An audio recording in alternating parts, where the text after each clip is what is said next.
What if I told you there is a secret highway on the oldest Anarchy server in Minecraft that is not on a major axis and spans hundreds of thousands of blocks?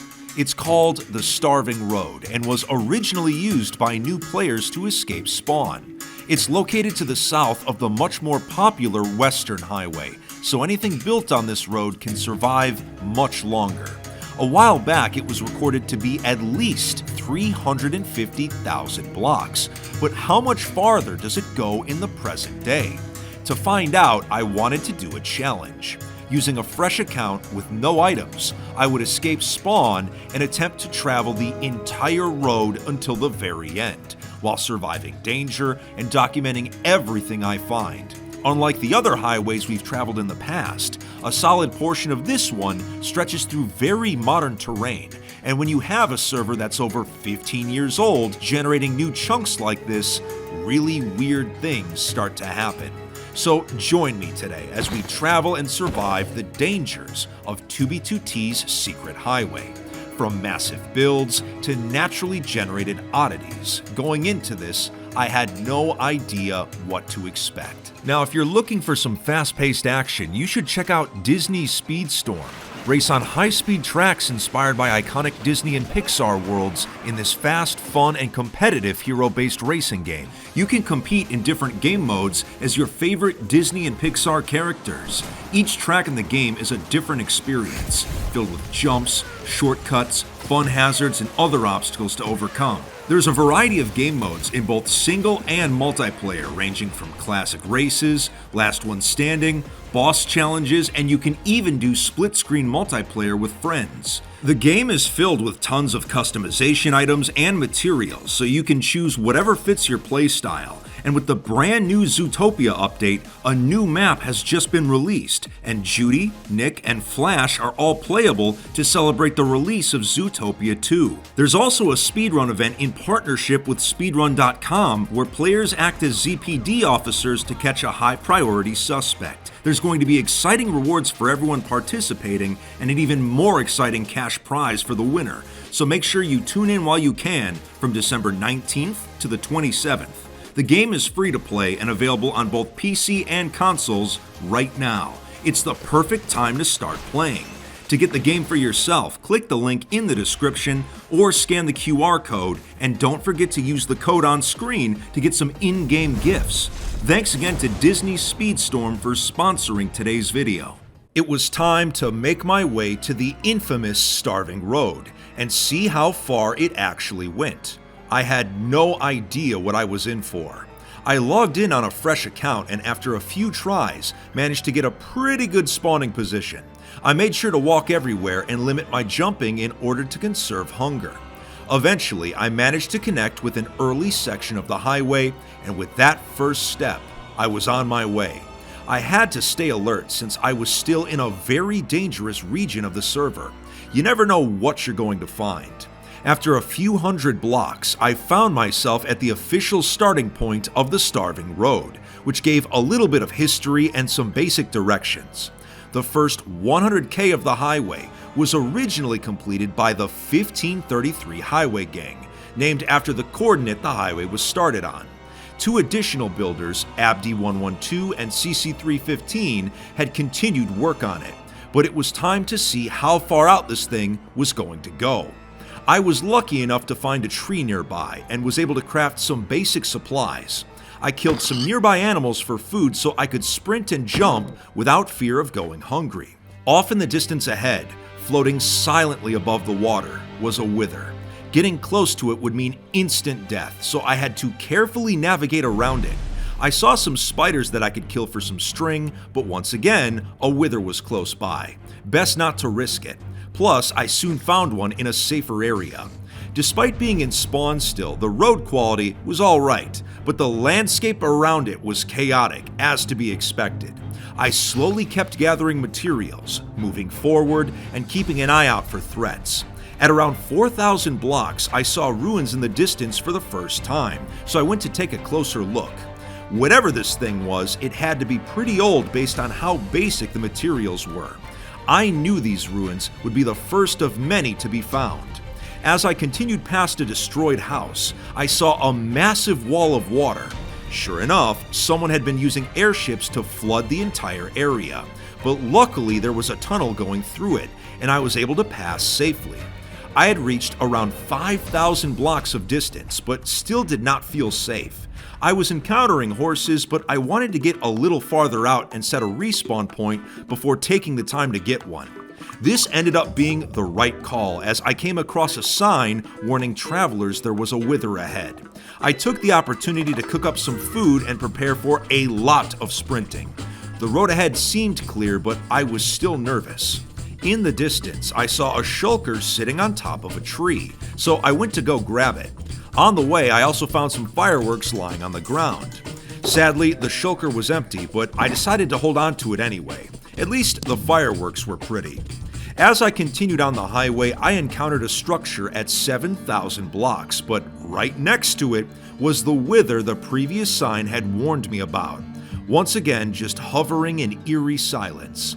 I carefully swam around it while keeping my distance, and upon reaching land, I noticed it was full of large craters and exposed stone. There were definitely more withers around. When I tried mining some iron ore on the surface, one came into render distance, so I fled down into a cave for safety. While hiding, I smelted some iron and obtained an ender pearl I could use in case of another wither attack.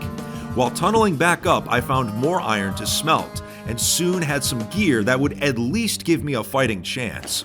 When I returned to the surface, luckily the wither was gone. Not wanting to be sent back to spawn, I decided to finally set a respawn point a little farther down the road. After sorting my supplies and crafting a fishing rod, I would finally attempt to get a saddle. Now, in the most recent version of Minecraft, saddles are craftable, but 2b2t is not on this version yet, so sadly I had to hope for some good RNG with fishing. It took around 40 minutes, but I managed to get one alongside plenty of delicious fish. Not far ahead, I managed to tame a horse with some pretty decent speed, so it was time to see how far this thing could actually take me. Just ahead, at around 8,300 blocks, the highway passed through a massive ruin that I was actually familiar with.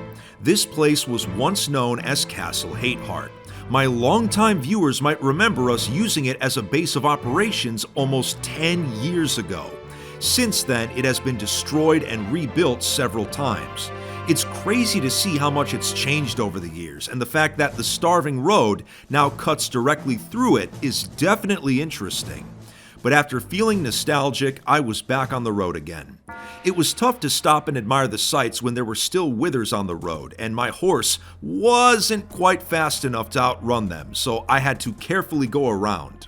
After stopping to inspect another set of massive ruins, I eventually managed to make it to the 10K milestone, where the highway cut through an obsidian ring road surrounding the inner spawn region. Other than some signs, there wasn't much to see, so my stop was very quick. But speaking of signs, I was noticing a lot of them on this road compared to the other highways we've explored in the past. This highway was definitely less traveled than the main axis ones. Up ahead at a small rest stop, I found a much faster horse and let the other one go free.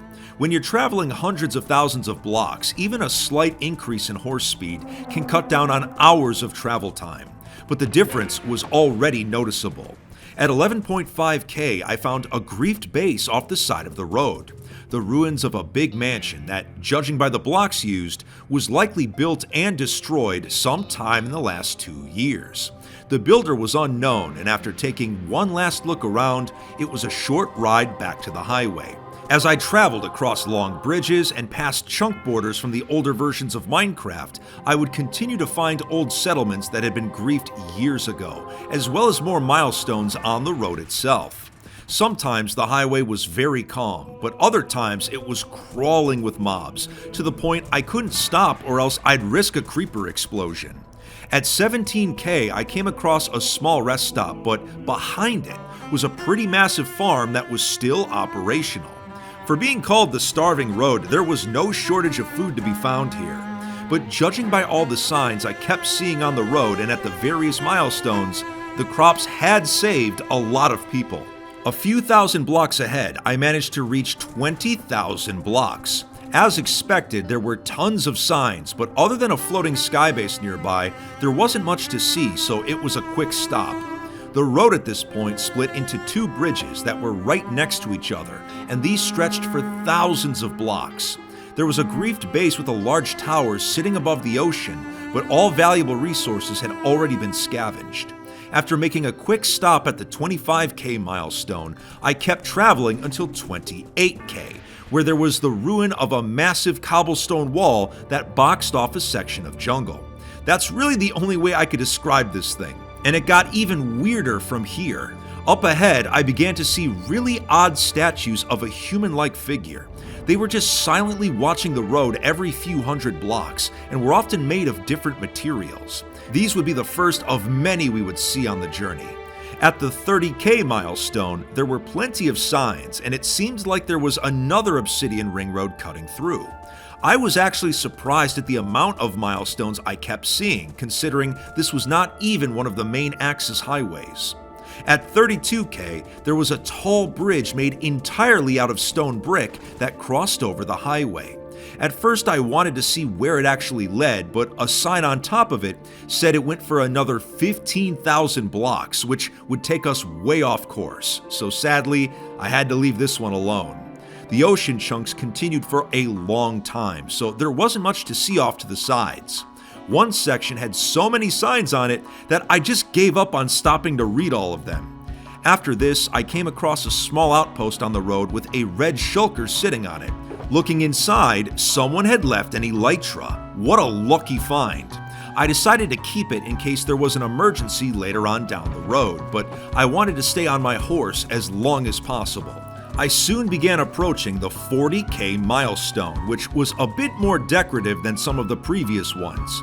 In addition to all the signs left by travelers, someone had hung up a random map art of Carl Sagan. Just goes to show you, you never know what you're going to find on this server.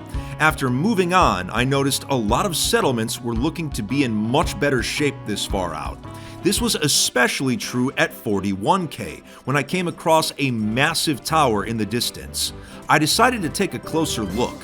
The signs out front showed that many travelers had resupplied here. Upon entering the tower, there were plenty of crops and other resources. Each level of the tower had different things to find, and the top level offered a great view. Whoever had built this had not finished construction on it. Maybe they had lost interest, but after taking in the sights, I took the plunge back down to my horse. If this was still standing, I was now confident there would be even more impressive builds down the road at some point. For the next few thousand blocks, I kept finding more of those strange statues off in the distance, quietly watching over the road. At 44K, I came across a small fishing hut, and while taking a look inside, to my complete surprise, someone had left an enchanted golden apple on the wall. While it could be useful, I felt it was best to leave it for a new player that could really use it. Continuing on about 1,000 blocks ahead, I encountered the remnants of yet another old town. The damage wasn't the worst I had ever seen, as it was still somewhat recognizable, but a few hundred blocks ahead, whatever this base used to be was not so lucky. And yet, surprisingly, a small farmhouse off to the side seemed to be completely fine. After stopping at another fishing hut directly on the road, I began approaching 50K, and what I found was incredible. The milestone was an active settlement, complete with houses, resources, and lookout points. I took the opportunity to set a new respawn point. Normally, I would never use a bed out in the open like this, but this place seemed pretty safe, so I took the risk. There was a much older base on the beach nearby that also seemed to be in good shape. If a town this active was still okay at 50K, it gave me continued hope that there was even more to see. So after staying the night, I went right back to the road. For thousands of blocks, there was plenty of biome variety and some nice little rest stops to explore. Things were going much better on this journey than I was expecting, and I felt like I was making solid progress. Up ahead, I found an abandoned dog for the first time on the highway. It looked very sad, so I gave it some food before continuing. Outside of a few ruins, the next 10,000 blocks were pretty quiet. Just a lot of moving forward, keeping an eye out for mobs, and stopping at the occasional farm. After flying past 66K, I found a mostly intact castle built right next to an old village. Unfortunately, there were no signs revealing the original builder. I continued on to the 70K milestone, which had been built out of nether portals, but a massive tree in the front made it difficult to actually see. Still pretty cool though. At this distance, it was common to see builds that were either built into or on top of chunk errors, like this small cabin on the ocean. Upon reaching the 80K milestone, I couldn't tell if the pillar of water above it was a griefed base or some abstract art. Sometimes it's hard to tell the difference, but just a few thousand blocks ahead, I found a real work of art. I noticed a small build off the side of the highway, 2b2t, a roadside cafe with cherry blossom trees and beehives. The outside had tons of signs from all the previous travelers, and inside there was a bed with some supplies. After relaxing for a little bit and sleeping in the bed, I departed from what had easily been the coziest build I had found yet. For the next 15,000 blocks, other than stopping at the occasional build or set of ruins, there was nothing too notable. I was focused on the next major milestone, 100K. As I made my way across a massive bridge, I was met with a small watchtower containing signs, e-chests, and other useful items. Compared to the 100K milestones of the major highways we've traveled in the past, this one was in great shape. After a brief rest and taking one last look at the watchtower, I continued my journey west. Looking back, the first 100K of the journey went really well. I escaped spawn, got some gear, and found a fast horse. But this is 2b2t, so I knew it was only a matter of time before I suffered my first setback. At around 106K, there was a small hotel on the side of the road, so I took a small break. It was in pristine condition, so it must have been built rather recently. Upon entering, there was a zombie pig working the reception, and there were multiple guest rooms upstairs. There had been no shortage of accommodations on the starving road. Up ahead, next to a village, someone had built an iron farm that was, surprisingly, still functional. Something like this would never last long on one of the main highways. As I continued past more milestones, I noticed the road materials were starting to become very random, ranging from ice bridges across jungle to a mushroom road that even spread through a tundra. It was very strange. But shortly after reaching 120K, I found a small fishing hut off to the side of the road. I hadn't set my respawn point in a while, so I took the opportunity to sleep in the bed. The next 10,000 blocks were uneventful, though I did find a random diamond axe that someone had left on the road, so I took it as a souvenir. Things were going great until suddenly, farther ahead, I stopped hearing my horse's footsteps, which meant there was a massive lag spike happening. I decided to log out to reset my position, but when I attempted to re-enter, I was met with the dreaded message. Even though I disconnected, the server was keeping my account online, which meant it was at the mercy of whatever was directly around it. And since the road had been crawling with mobs, I expected the worst. Sure enough, upon logging back in, I had been killed by a zombie. The horse was still alive, but this meant I had to travel over 10,000 blocks on foot to get back to my body.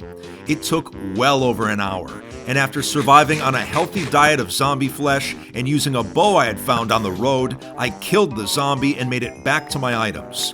I kept my fingers crossed that this would be the only time this server would sabotage me. At 137K, a sign marked what had once been the end of the highway back in 2021, and there was an abandoned base nearby. Despite how far out I had traveled, there were still plenty of signs from those that came before me. The builds in this region ranged from simple homes to unusual structures. After traveling through a series of tunnels, I encountered a griefed base at 144K. But unlike most of the previous ruins, this one still had the builder's name on it. A nearby mob grinder was still operational, but some skeletons had escaped, so I left it alone. After taking one last look around, I was on the move again. Outside of a few road hazards from time to time, things were going well. After enjoying yet another beautiful Minecraft sunset, I found the 150K milestone. it was pretty simple but still notable. The road was still primarily smooth stone slabs, but there were times where things got pretty creative. In one section, the builders made the road go underneath an ocean when it would have been easier to just keep it at sea level, so the extra effort did not go unnoticed. At 158K, there was a small horse stable that had some enchanted fishing rods inside a chest, so I took one for myself.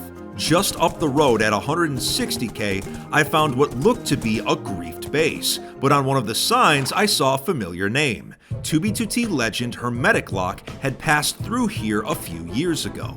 There was a massive melon and pumpkin farm and a few other ruined structures. Someone had even built a giant melon skyscraper that went all the way up to build limit. Very bizarre stuff. While a lot of builds on this highway had been in good shape, this one was not so lucky. I continue to find signs from the original builders as well as my fellow travelers, but the road was very desolate for a while.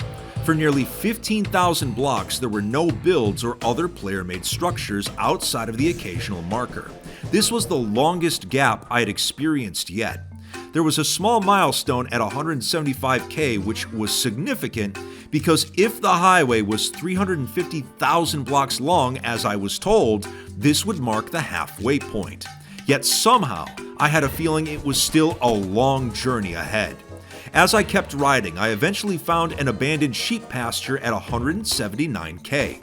The main house was destroyed and almost all of the sheep had escaped.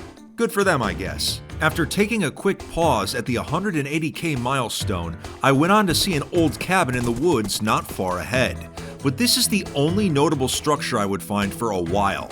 The 190K milestone came and went, and I was still keeping an eye on the road for dangers.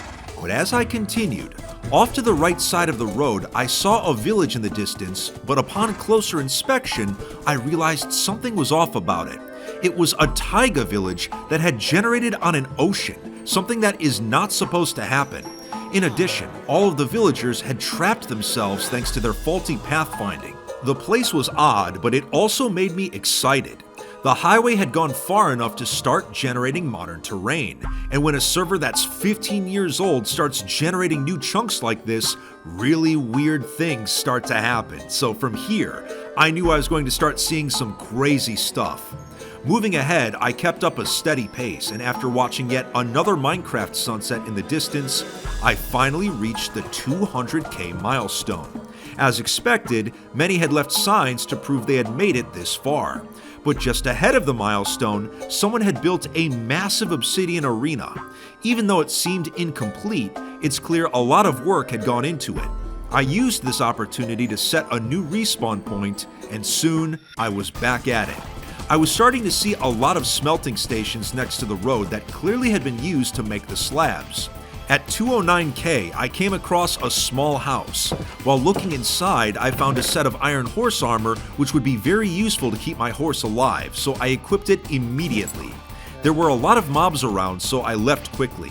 I rode for another 12,000 blocks without seeing much of anything, but at 221K, I almost missed a small cabin off to the side. I took a closer look and it was in pristine condition. There was a bed inside, so I set my respawn point and also took some food. Just ahead on the road, I found a random saddle.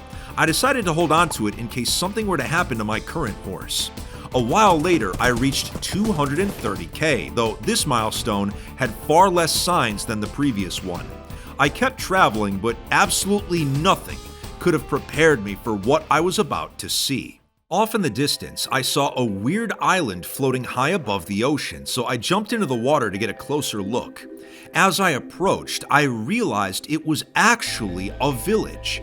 Once again, due to the weird terrain generation, an abandoned village had appeared above this random section of ocean. And because it had only partially generated, out in the open was a half bed. An extremely rare occurrence. It took us months of searching just to find a half door on 2b2t, and yet I had stumbled upon a half bed by complete chance. Talk about lucky. I knew things would start getting weird as I got farther out, but this was easily the most bizarre village I had ever encountered in Minecraft. With the sun down, the village became overrun by monsters, so I knew it was time to leave, but I was hopeful that I would find even more glitch structures down the line. For the next 20,000 blocks, things were quiet again. I picked up a random end crystal someone had left on the road, but otherwise, there weren't any reasons to stop. Even upon reaching the 250k milestone, I only stayed briefly and set my respawn point before moving on. I encountered more weird terrain generation when I spotted 2 desert wells that were right next to each other, but otherwise, interesting finds were few and far between. I was still impressed that even at this distance, the majority of the road was still smooth stone.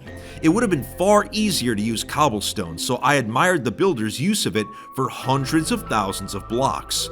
At around 266k, I encountered a small roadside hut. Upon entering to set a new respawn point, I found an entire set of diamond gear inside the chest. Since there were zombies outside, I figured it was finally time for an upgrade. I took the gear, and after slaying the monsters that were outside the cabin, I slept in the bed and continued on. Around 273k in a roofed forest, I found some bizarre player-made structures overrun with vines. There were no bases nearby, so it was a very strange thing to encounter. Maybe it was better not to ask questions. But a few thousand blocks ahead at a rest stop, I found a massive melon farm that was in great shape. The area also had a fully functional enchanting area, but sadly there was no lapis, so I couldn't take advantage of it. After continuing from here, I traveled another 16,000 blocks, mainly through drier desert biomes that had nothing of interest in them, until I eventually reached 289k, where I saw another bizarre floating village. There were tons of zombies hanging around, so it was tough to get a closer look. But this journey was really proving just how messed up 2B's world generation had become in the past few years. But with nightfall approaching, I wanted to keep moving. As I continued forward past empty wilderness, I would still find more signs left by the previous explorers. At 294k, someone had built a small hut on top of an iceberg next to a floating shipwreck. Environmental storytelling at its finest. But after looking around, I moved on, only to find a spyglass sitting on the road randomly.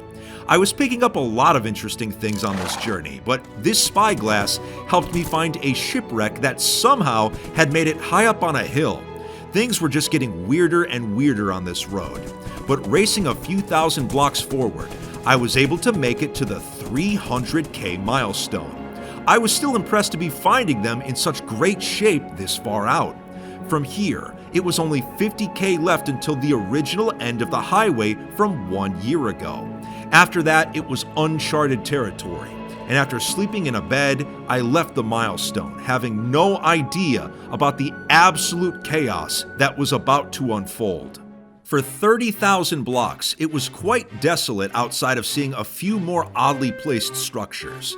I had traveled about 200,000 blocks since the lag incident that had gotten me killed, so I figured I was overdue for some server shenanigans, and sure enough, while I was traveling through a forest, out of nowhere, the server simply decided to delete my horse. I couldn't believe it. I looked around, tried reconnecting in case it was a desynchronization error, but no, it just straight up disappeared. So now, I was forced to go on foot until I could find another horse. It's a good thing I picked up the diamond armor earlier, as the road was crawling with mobs. Outside of using a boat from time to time, it felt like moving at a snail's pace. As soon as I needed another horse, there were none to be found. Being on foot also meant having to manage food again, and I was going through it pretty quickly. Up ahead, what I thought was a griefed base in the distance was actually a set of ocean ruins that had generated in the middle of a snowy tundra. The increasingly bizarre structures I was finding made up for not finding as many bases in the region. After cooking some steak, I kept hoofing it. After nearly 18,000 blocks on foot since my horse disappeared, I had finally found a new one that I felt would be fast enough. It was a huge relief. At 344k, there was a rest stop where I was able to once again set my respawn point. 350k was within reach, but just a few hundred blocks ahead, I found a bulletin board with a huge lore drop. This is where one of the previous builders, CC315, had taken a break from construction when a server update caused the crafting of smooth stone slabs to become far more tedious, greatly slowing down progress on the road. Going so far on a single highway, it really did make me appreciate that these were real people building something simply out of pure love of the game. After reading all of the signs, I pressed forward. As I continued to pass oddly placed shipwrecks, I made steady progress, and shortly after, the 350k milestone finally came into render distance. This had been the ending point of the highway over a year ago, so I took a look around. There was an old slice of cake on the table, but seeing how long it had been there, I left it alone. From here, I had no idea what I was going to see or how far the road was going to go. It was time to enter uncharted territory. While much of the road continued to be smooth stone, I was noticing large sections that were incomplete, but anytime I thought I was getting close to the end, I'd see stone again. While going around a tunnel that was too small for my horse, I found what was technically the smallest village I had ever seen. It was a small section of villager farmland and absolutely nothing else. Not even surprising at this point. For tens of thousands of blocks, the road continued, with milestones becoming a bit more basic. Anytime I thought the road would end, someone else was there to continue the work. I noticed that these newer builders had created repair stations underneath the road in order to renew their tools. Using mob farms to do it was quite clever, considering how lackluster the last 25,000 blocks had felt. When I began approaching 375k, what I saw left me absolutely stunned. An entire castle came into render distance. The previous milestone was just a post, so this took me by complete surprise. I had to get on foot and explore it. After taking some time to read the signs and set my respawn point, I encountered the original inhabitant of the milestone, still keeping a lookout. I went back outside and began making my way towards the imposing structure.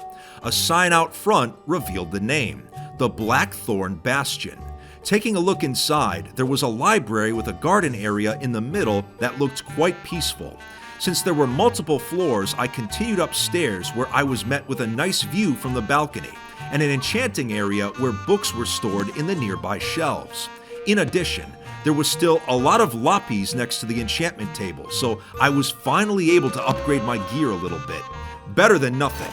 Continuing to climb the stairs, I found where the guest rooms were located, and on the very top of the castle, there was an enclosure containing an unlit nether portal with a sign on the front asking to keep it that way.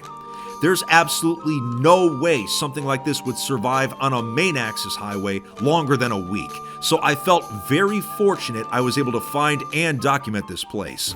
But moving on from here, things went from spectacular to weird almost instantly. Somehow, an igloo had generated inside of a hill in the middle of a forest. The server's broken world generation this far out continued to surprise me. Now at this point, you would think long stretches of road would get pretty boring after a while, but the sheer amount of hostile mobs that persisted definitely kept me alert and focused on my surroundings. But as I approached 400k, all the caution in the world couldn't stop my horse from disappearing a second time, forcing me to once again walk. The milestone just doesn't hit the same when the server is out to get you, but enough was enough. Having made it this far, I felt it was finally time to use the elytra that I had found much earlier in the journey.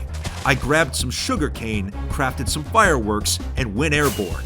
I had to get as far as possible before the elytra's durability ran out. My horse vanishing yet again may have been a blessing in disguise, as for the first time since the spawn region, there were withers patrolling the road beneath me. These encounters would have been unavoidable had it not been for the elytra. But as its durability depleted quickly, I somehow managed to make it to 408k, where there was a player-made structure. While looking around the area, I managed to find some extra saddles in the chest I could use for a new horse. It may have not been finished, but this base was a saving grace for me. I took one saddle with me, stored another in the e-chest, and kept moving. The next few thousand blocks were mainly boat travel and encountering even more messed up world generation, but eventually I was able to find another fast horse, and soon I found myself at the 425k milestone. Off to the side was another repair station, so I took a leap of faith down to the bottom to set my new respawn point. Up ahead, just as I was carefully making my way past some mobs in a swamp, you will never guess what happened. Not in a million years could you predict what was about to occur. Horse deleted itself again, but it's okay. For the third time, I was able to enjoy a long walk and really question why I pay $20 a month to play on a server that apparently forgot how to generate terrain properly. These structures were so messed up, it was almost comical at this point. Up ahead, there was a desert village in the middle of some snowy plains, because why wouldn't there be on 2b2t?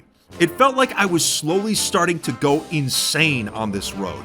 But luckily, a random e-chest gave me access to the saddle I had previously stored. Up ahead at 455k, I found a new horse and prayed to the server gods that they would let me keep this one. I was on edge, but a hot spring up ahead helped me to relax a little bit, and after some rest, I continued on.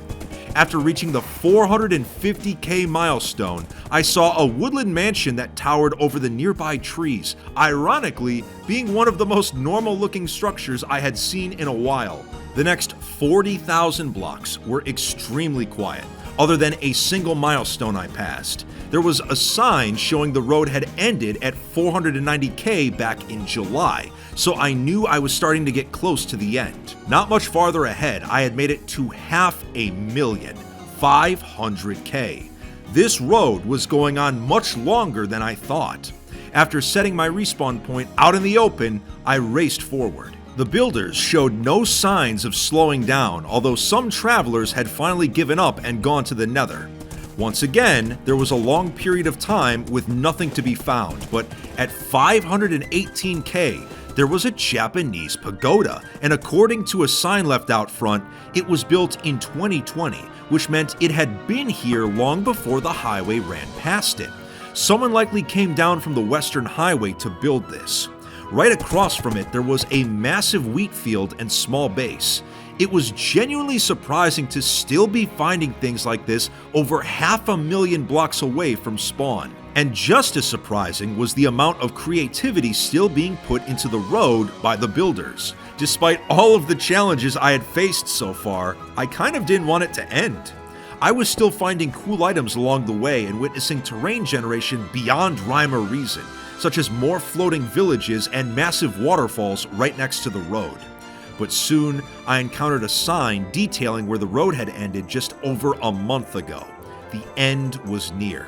It was down to less than a month, then just about a week, then a few days, until finally, next to a giant pillar of sand, the road suddenly came to a halt. This was it. I had finally reached the end of the starving road at 553,000 blocks. In just 1 year, this road was almost double in size thanks to the dedicated builders, and we finally had an accurate distance. This was the most time I had spent in modern terrain since 2b2t had its massive update 2 years ago. I didn't realize just how messed up the server's terrain generation had truly become, and is something I think is worth looking into in the future. But I had an amazing journey on this secret roadway, and if a highway like this could exist off of a main axis, I imagine it's not the only one out there, and maybe you will be the one to find it.